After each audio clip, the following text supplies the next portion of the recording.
네, 안녕하세요 여러분, 매트입니다. 오늘은 금요일입니다. 이번 주 진짜 고생이 너무너무 많았고요. 드디어 주말이 왔다. 우후! 4일 동안 이렇게 책을 읽었는데 오늘은 마지막 날입니다. 그래서 열심히 해볼게요. 네. 주말이니까 푹 쉬세요.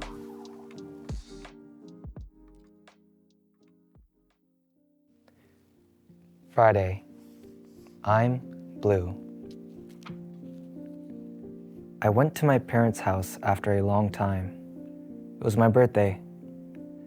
As always, my mom cooked up a storm in the kitchen, preparing a feast just for me. I was already full, but she kept insisting I eat more, so I shoved a few extra bites into my mouth. My son is such a sweet boy who listens to his mom so well. My sweet son never even went through puberty. I'm so grateful to you for growing up so well and being so good. My son is the best. She playfully gave me a thumbs up with a big smile, and I couldn't help but smile back. But she's wrong. I did go through puberty.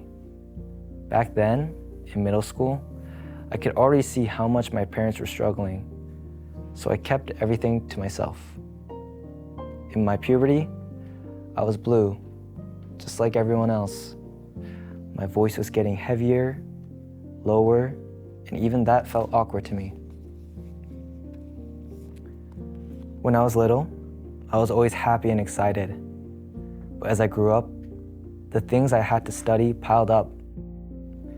I didn't even know what I wanted to do in the future or what I really liked. But people always asked, "What's your dream? What kind of person do you want to be?" Those questions weighed on me. I used to feel like the center of my world, but at some point, I realized I was just a small part of it. With that shift, I started noticing things I wanted but knew my family couldn't afford. And slowly, I began giving up on things before I even had a chance to start. A mess of bad emotions tangled up inside of me, like a blue bruise only I could see, hidden tightly under my clothes.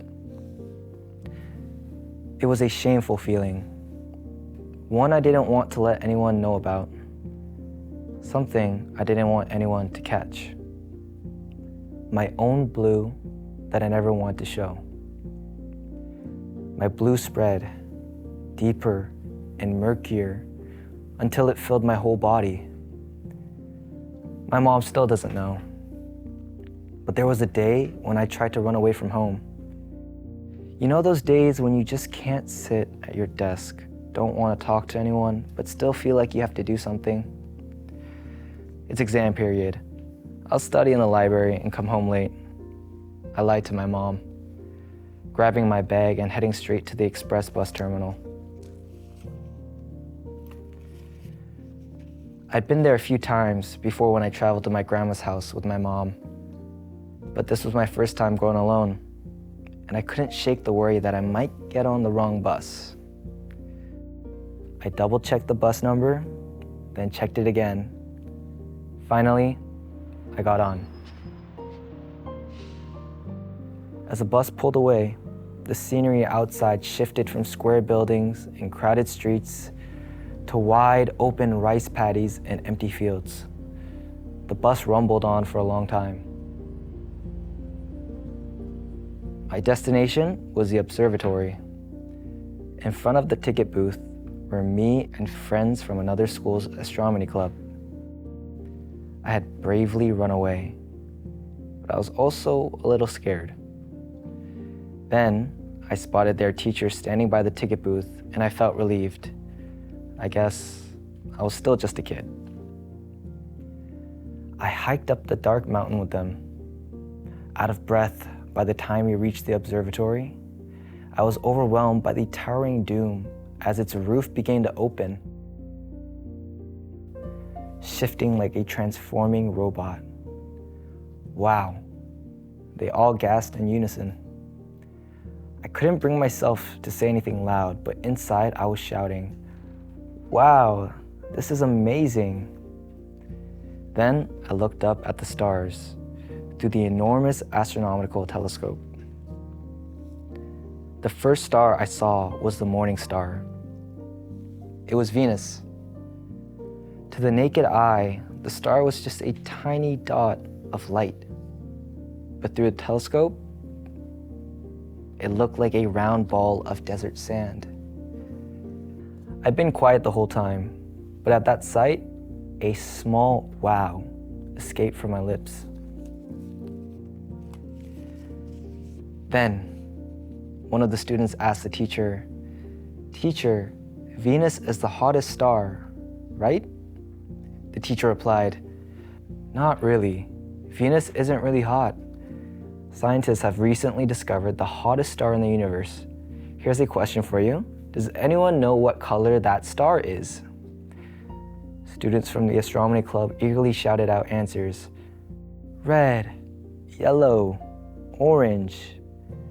Caught up in their excitement, I said, "Red," to myself and looked at the teacher.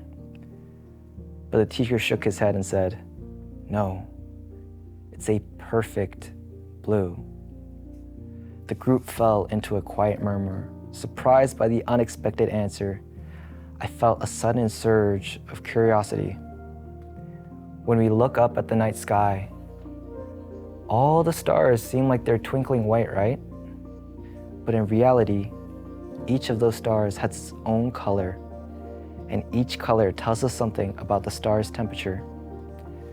Yellow stars are hotter than red stars, and blue stars are hotter than yellow stars. Blue stars are the bluest, but they burn the hottest. That night was the biggest deviation of my life. I returned home as if nothing had happened. Curious, I looked up the blue star the astronomy club teacher had mentioned. The star's name was White Dwarf RX J0439 8-6809. It was a beautiful star, radiating an intense blue light, and it was 42 times hotter than the sun. I'm blue. But this sentence doesn't feel as heavy or depressing as it once did, because now I am the strong and beautiful blue. Tender bruises that hurt with even the slightest touch had once covered me in blue. Those growing pains shaped me into the person I am today. I'm an adult now, but if I could meet my teenage self, I really want to say, blue is a piece of life. Blue is beautiful and sad. You're in a blue paradise.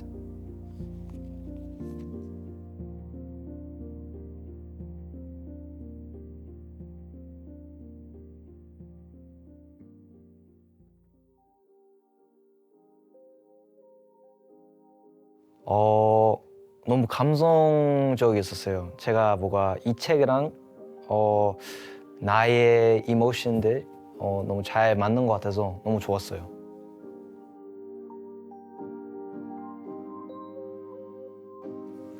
아, 진짜요? 그 책에서 그 별 이름 있었는데 너무 예쁘네요, 진짜.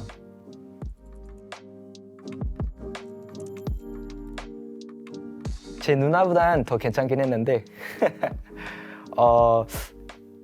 뭐 여기 책도 있는 것처럼 뭔가 부모님한테 이렇게 너무 힘들게는 안 만들고 싶었는데, 근데 여기 그 슬픈 감정도 있는 게가 예쁜 것 같아요.